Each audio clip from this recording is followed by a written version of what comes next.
everyone, today I'm going to talk about the article I shared with you. Have you read it? Yeah. Yeah. Okay, so I just do a little test. So what is the 4 points mentioned in the article? To remember, how many to remember? First one, so if you want to join a startup, just like Li Kai-Fu mentioned, right? Because if you don't have the confidence to run one by your own, you probably want to learn from others. So if you want to join a startup, what's the quality you should looking for in this startup, which can persuade you that you should join it?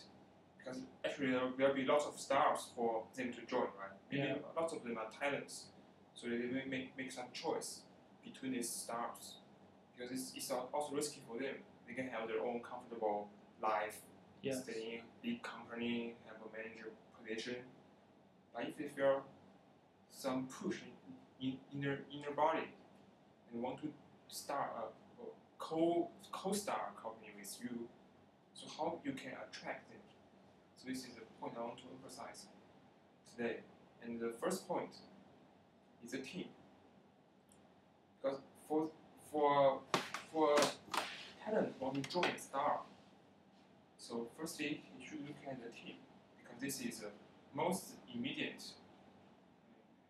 Actually the person who he will work with the majority of his life in the following 3 or 4 years, right? So it's great expenses for him if we make the choice. And to stay with you, we stay with us, which have to work with us, eat with us, live with us, fight with us. So the most important thing is, actually he we are looking for is a team. And this team can be separated into 2 aspects. The first one is the immediate group, which means the group he will start work with. Because if we have a company like 100 people, we'll probably divide it into several sections. So the section he join that section, whether he like the people in this section, whether they have same dream, whether they have same goals, it's a problem. And it's basically solved by doing the interview, just like a 2-way selection, right? So I interview you, but you can also interview.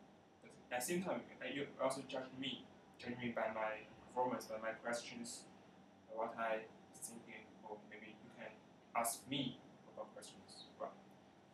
And the next aspect is about the leadership team, which is currently I think is the position of VIII. It means the core of the company. So they may not work directly with us, but they may see us as a spiritual leader to guide the right way, to lead them to fight for their goals. So they probably also want to learn from us, because they may open their own startups after 4 years, 3 years of experience. So I want to say that we should build up the attractiveness of ourselves, so that we can attract more talents after we have built our own company. And the next one is a product.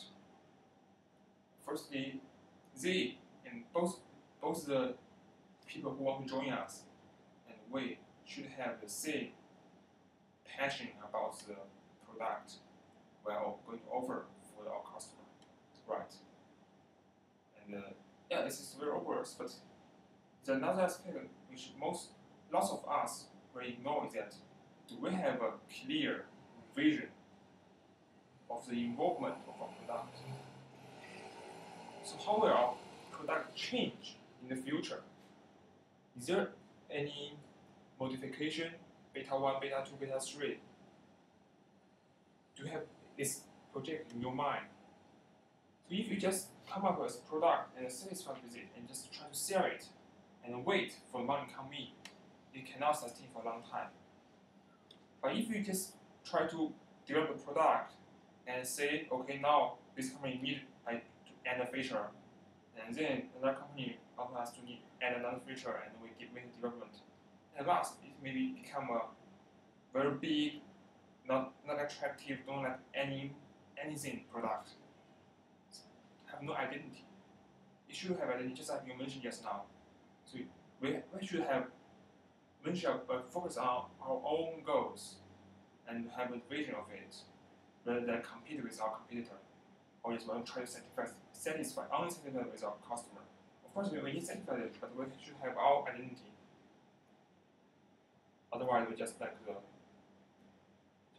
how to say, servant, entertainer, just do what our customer like. Actually, eventually, it may cause us lose our market because